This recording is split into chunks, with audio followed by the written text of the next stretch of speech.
As we're all very well aware now, the fine folks over at Line 6 have recently just released their firmware 3.60 for Helix and HX Stomp. What an update it is. Some great new amps, but one of, for anybody who watched my top 5 favorite new features, one of the great new additions is the addition of the Triple Rotary effects block, which is a model of a Yamaha RA-200 rotary speaker effect, made popular mostly by David Gilmour. So without further ado, let's jump right over, first of all, to the release notes, just so we can really see what's up with this and make sure that we're looking at all the parameters properly. Always a good idea to read those release notes. Sometimes even after reading it, some folks still maybe don't have a full understanding of what certain parameters do, but that's what I'm here for, and hopefully I can answer some of those questions today when we go over to, we're going to be working in Helix Native today. Actually, I don't have my Helix floor here, so we will be doing that. It'll give us everything we need to know on how to work this. So today we're going to head to the release notes, then we'll head over to Helix Native, and we'll sort this effect out and make sure that you're able to use it to your best of your ability and get the most out of it. All right, so here we are over in the release notes, and I just want to read the little blurb that the sound designer for this particular effects block, Sam Huang, and I hope I pronounced your name correctly, Sam. My apologies if I didn't. What Sam says is the Line 6 Triple Rotary is inspired by the Yamaha RA-200 rotary speaker. The original RA-200 was a combo solid-state amplifier designed to be used with organs, much like other rotary speakers. However, the RA-200 unit was unique compared to the traditional rotary speakers, which typically have rotating horns and a rotating drum over a woofer. The Yamaha designs had mid-range speakers which rotated vertically on top of a traditional non-rotating speaker cabinet. You can actually see this if you Google the image. It's a pretty interesting looking speaker cab. To make the model more versatile, we made this effect to behave more as a stereo effect rather than modeling the whole cabinet, and suggest using the effect in combination with a cabinet model if recording direct or listening through FRFR systems. And this is a really important point that we're going to talk about, especially in reference to parameters like the drive and headroom control. So we'll talk about just how we have to set this up probably to get the most out of it. So as far as the parameters go, we have speed. This is going to set whether the speaker reflects the slow speed or fast speed, and that obviously is going to work hand in hand with the next two parameters, slow speed and fast speed. And these are just going to set the rate that those rotating mid-range speakers are moving. So we can set the slow speed to whatever we want it to work at, fast speed at whatever we want it to work at. We can also set those to note values if we change that to tap tempo. One of the most important controls, though, is going to be ramp time. And this is one that confuses a lot of folks and that they just don't really understand maybe, and maybe then don't get the most out of their rotary effect. What this is going to do is it's going to adjust how quickly we transition from one of the speeds, slow to fast or fast to slow. So if we set that all the way up high at 10, we are going to transition between slow to fast and fast to slow at a much slower rate. When we have it set to 0, it's going to go almost instantaneously from the slow to the fast speed. So that's going to really affect things. Now today, like I said, I'm going to be working in Helix Native. If we were working with our Helix Floor or HX Stomp, we could assign the speed control to a foot switch. And if it's assigned to a foot switch and we foot switch between the slow and fast speed, the ramp time is going to be a crucial element in dialing this in to get it sounding the way we want. The mix control is pretty self-explanatory, much like any other effect. When it's on 0, we're not getting any of the effect heard, so no rotary effect. And when it's set to 100, there's no dry signal. I find this really works well on the 100 setting, just so we get all of that rotary goodness. The level control is just a simple overall output level of the block. It's not going to affect the tone of this block, but will potentially affect the blocks coming after it, especially if we were feeding it into something non-linear like a compressor. The output level can dramatically affect what comes after the block. Drive controls the amount of drive into the speaker's power amp. Now, this is going to be a control that's going to be very dependent on where we place this in the signal chain, and I'll explain more when we get over to Helix Native. Headroom, same sort of idea. This adds up to 12 dB of additional headroom. If we find we're getting some distortion characteristics from this that we don't want and that are unpleasant, we can just up the headroom and it kind of takes care of that and gives us some more clean headroom. Low and high cut, pretty self-explanatory, much like any other effects block that has those parameters. It allows us to cut frequencies above or below certain points for that particular effect. Wobble models how evenly the rotating speaker and its ballast weight are balanced about the axis. At 0, the speaker and ballast are perfectly balanced, and as the wobble control is increased, the rotation of the speakers become more eccentric. So it's just a nice way to add a little bit of character to the sound.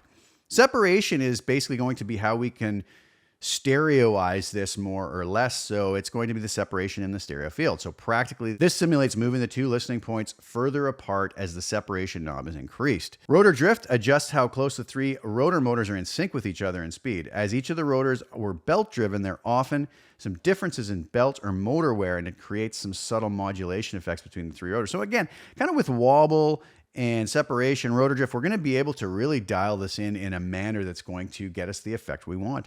Rotor 2 and rotor 3 level just sets the individual volume of those rotors, and again allows us to dial this in a more accurate manner to maybe get the sound we're hearing in our head. So really well thought out in the parameters that we can adjust. So let's head over to Helix Native and get working with this to see what these parameters actually do. Now, a little word about my setup here. First and foremost, I have the new Grammatic GSG amp. What a wonderful amp. Incredible. I'll just turn off the rotary effect, which by the way is only a stereo effect. If you go to your mono pull down menu, you're not going to find it. And I've seen some folks actually allude to the fact that they don't know where the triple rotary is. But we have to go to our modulation and stereo effects, and then we find it. But that's off for now. Notice I'm going into a stereo cab, and there's good reason for this. And you'll notice I have the triple rotary placed between the amp and the cab. Very specific reasoning for this. And I need to have the cab in stereo. So I have basically two 112 open casts cabs with the same settings, except one is panned hard left and one is panned hard right, as you can see, so that we get the full stereo effect. And that's just going into a stereo dynamic ambience, just for a little bit of room sound. So that's the way that this sounds without the modulation effect of the triple rotary.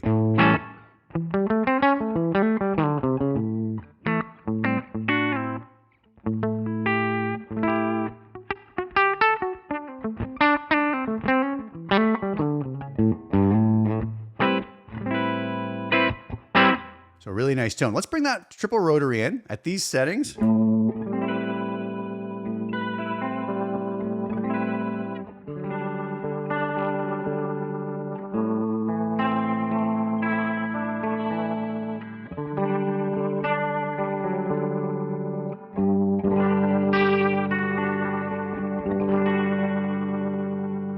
Already a really beautiful effect. Okay, so let's take a look at this. If we set this to slow speed, we're only going to be getting the effect based on the setting on the slow speed control. So if we have that at slowest setting,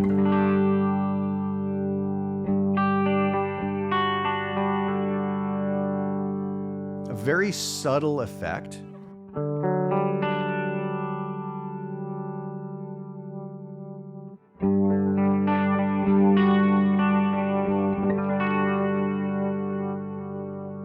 If we switch to fast,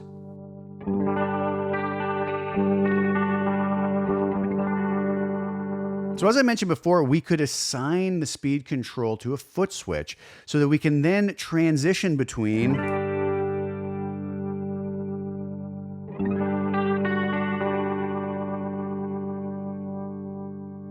slow and fast while we're playing. Now, when we do that, and let's just set this to some extremes here for now. When we do that, the ramp time is going to be ultra important. When I have this to 0, listen to how it transitions from slow to fast and back.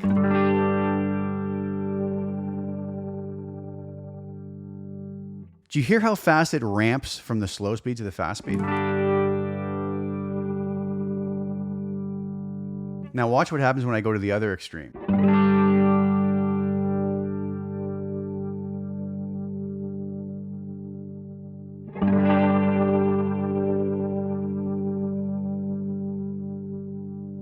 It takes a much longer time for it to go to the different speed settings. So this is going to be a real integral control in setting up the triple rotary properly. So let's just keep it here at these settings for now.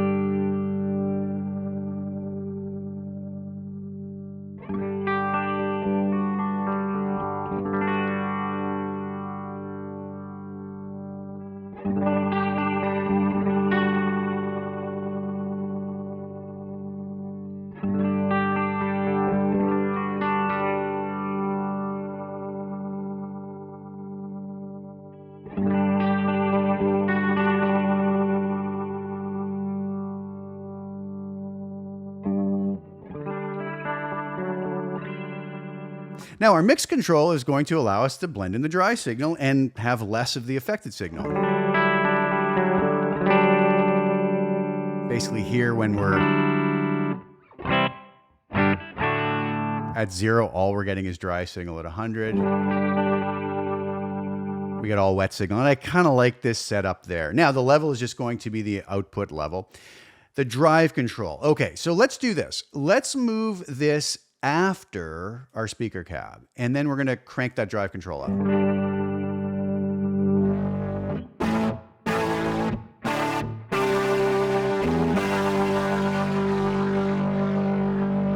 Hear how harsh and grainy that drive is. Let's move that back where we had it before the cab.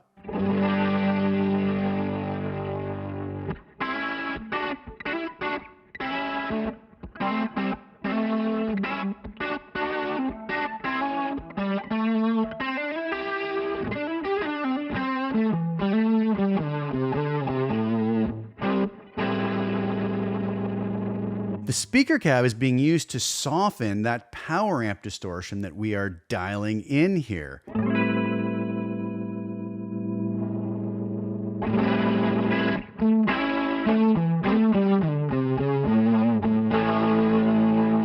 But that same thing after the cab block is kind of harsh and not very pleasant. So you can see why I'm routing this way, but making sure that I go into a stereo cab so I get that full stereo effect. If I was to pull this before the amp, I'm now feeding my mono guitar into a stereo triple rotary and having it summed to mono by the mono amp block again.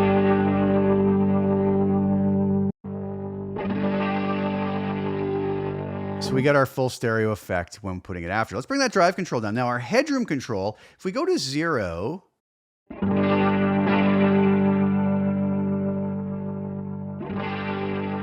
notice it gives us less headroom as we turn this down, so it's going to distort much in the way the drive control distorts. So if we're set at 0 and we find we're getting maybe not as pristine and clean a sound as we want, or some distortion characteristics we don't want,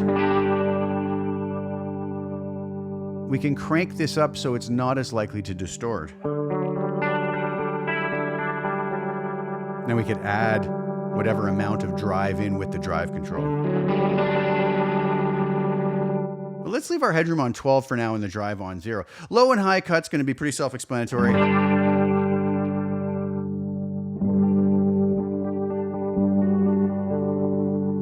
If we were set with a different mix here, the high cut and low cut are only going to affect the affected portion of the signal, not our direct signal.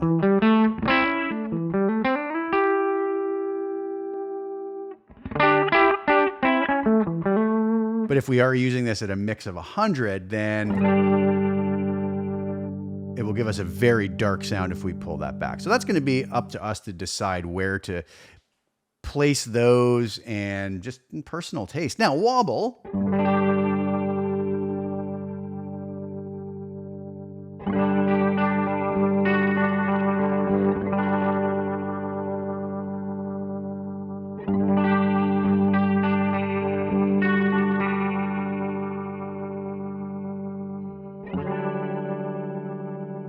So we can use that to just dial in a little slightly different character to the overall sound of the triple rotary. Separation, there's our stereo-ness. You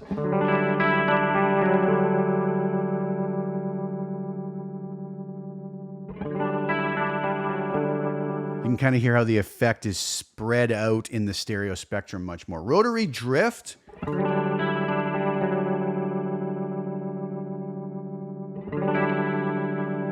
You can hear that subtle character difference.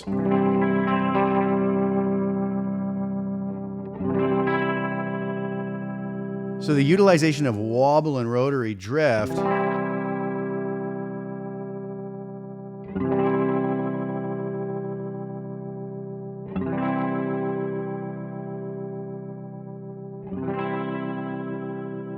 we're going to be able to really fine-tune the characteristics that we want out of our triple rotary. And we can further do that with the rotor 2 and 3 levels. So here, if we take those down to nothing, we get a particular character.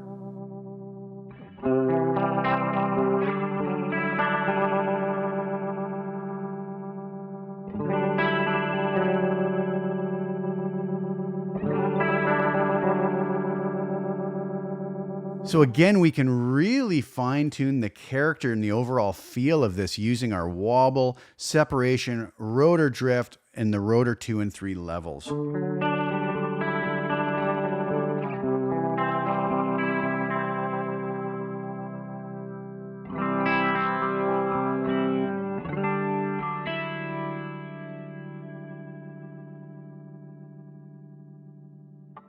So what a fabulous addition to our Helix Native HX Stomp. And I hope that that answers some of your questions on how to properly use this. And I'll put properly in air quotes, because sometimes when we break the rules or use things in a quote unquote improper manner, we get some cool ideas too. So don't be afraid to experiment. But I just wanted folks to kind of understand the routing of it and certain little things we can do to maybe get more out of it. So I hope that that was helpful. So thank you guys so much for tuning in. I'm going to leave you today with the demo video for my Grammatic GSG Ultimate preset that's available at the Line 6 Marketplace based off of the new Grammatico GSG amp.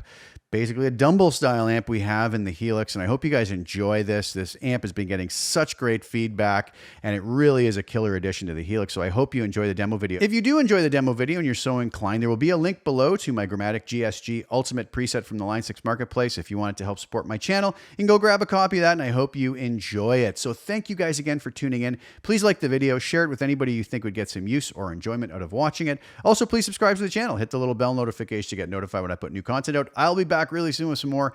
Thank you guys again so much for tuning in. Ciao for now.